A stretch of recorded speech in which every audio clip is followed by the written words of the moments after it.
बोला।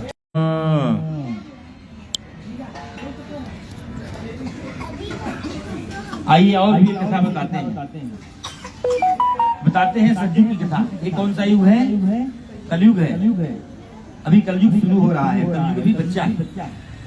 बताते हैं सतयुग में तुंगत ध्वज नाम के राजा थे। तुंगत ध्वज राजा प्रजा को पुत्र के समान समझते थे। भगवान के प्रसाद का अपमान करने से उनको बहुत कष्ट। बताते हैं कि जंगल में गए थे शिकार करने के लिए, सेनाओं का संग छूट जाता है, राजा रास्ता भटक जाता है।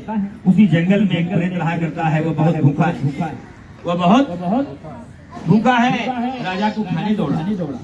राजा ने कहा कि कौन सा पाप किया है जो तुझको प्रेतों नहीं मिली है? मैं तो राजा हूँ, हमारे साथ में चलो, मैं तुम्हें बहुत कुछ खाने को दूंगा और नारायण नाग बलि विधि करके तुम्हें प्रेतों से मुक्त कर दूंगा।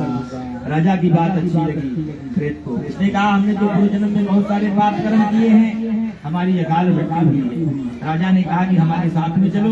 राजा की बातों में आ गया, प्रेत चल पड़ा। कुछ दूर जाने के बाद राजा ने देखा कि जंगल में कुछ ग्वाल वाले जाति के लोग भगवान सत्यनारायण की पूजा कर रहे हैं। घमंड बस भगवान को प्रणाम नहीं करता, ना ही भगवान की पूजा में जाता है। ग्वालों ने देखा तो प्रसाद ले जाकर के दिया। स्वतः ग्वालों ने प्रसाद खाया। राजा वह प्रसाद का भी त्याग कर देता है और जो प्रेत था वह प्रसाद को भोजन समझ करके खा लेता है। प्रसाद खाते ही वैकुंठ से प्रेत के लिए विमान आता है और प्रेत को मोक्ष हो जाता है और राजा को बहुत कष्ट होता है। बताते हैं कि तस्य पुत्र सुतम नष्ट धन धान आदिकम सर्वतः। राजा के 100 पुत्र थे, सभी नष्ट हो जाते हैं, सभी मर जाते हैं। राजपाट सब नष्ट हो जाता है। राजा को आश्चर्य हो जाता है कितनी शक्ति किसके अंदर है। उनके गुरुओं ने कहा कितनी शक्ति भगवान में। आपने भगवान के प्रसाद का अपमान किया है जिससे आपकी दशा हुई।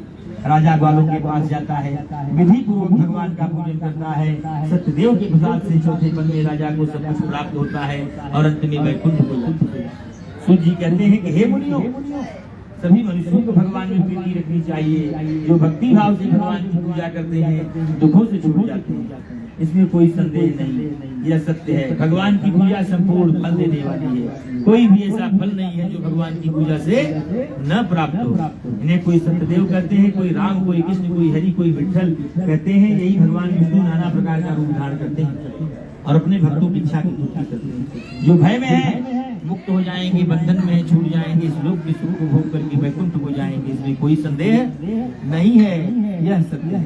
सूर्य जी कहते हैं कि हे मुनियों, जिन्होंने पहले जन्म में भगवान का पूजन किया है उनके दूसरे जन्म की कथा बताते हैं कि पहले जन्म में सतानंद नाम के जो ब्राह्मण हैं, दूसरे जन्म में श्री रामा जी भी भगवान कृष्ण की भक्ति करके मोक्ष को प्राप्त किया। दूसरे अध्याय का लकड़ी बेचने वाला लकड़हारा निषाद राज हुए, भगवान राम की भक्ति कर मोक्ष को प्राप्त किया। तीसरे अध्याय के उत्कामुख राजा दूसरे जन्म में राजा दशरथ हुए, अपने कुल देवता भगवान श्री रंगनाथ स्वामी की भक्ति कर वैकुंठ को प्राप्त किया। चौथे अध्याय के साधु नाम के बनिया जो है बताते हैं कि दूसरे जन्म में राजा, चौथे अध्याय के तीसरे अध्याय के जो है बताते हैं कि उनका मुख राजा दूसरे जन्म में क्या हुए?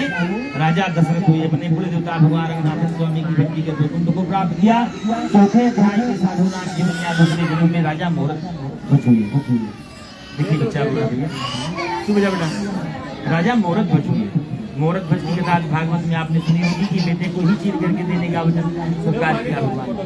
5वें अध्याय के तुंगत ध्वज महाराज दूसरे जन्म में स्वयंभू मनु हुए, संपूर्ण भागवत को सुन करके वैकुंठ को पधारे।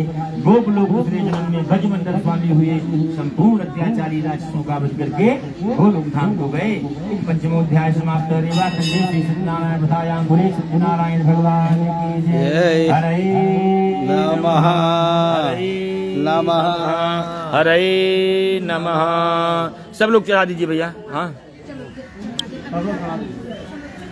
सीताराम। हरे नमः हरे नमः हरे नमः। सब लोग चढ़ा दो बेटा। बोले सत्यनारायण भगवान की जय।